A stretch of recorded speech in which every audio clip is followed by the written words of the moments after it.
ایک بچہ جس کا نام علی تھا وہ بہت شریف اور باشعور بچہ تھا۔ وہ کبھی بھی جھوٹ نہیں بولتا تھا اور دوسروں کو دکھ دینے سے بچتا تھا۔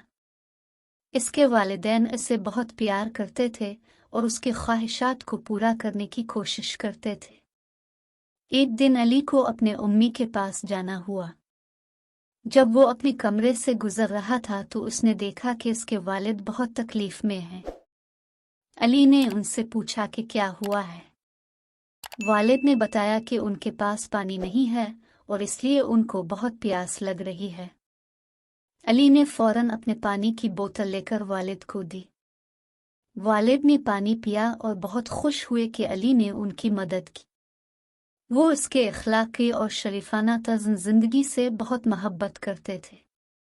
اس کے بعد سے علی نے اس بات کو یاد رکھا کہ وہ کسی کی مدد کر سکتا ہے، چاہے وہ چھوٹی سی بات ہو یا بڑی۔ اس نے اپنے دوستوں کی مدد کی، اپنے پڑوسی کی مدد کی اور انجینئر بننے کی خواہش رکھتے ہوئے اپنے پڑھائی میں بھی کامیابی حاصل کی۔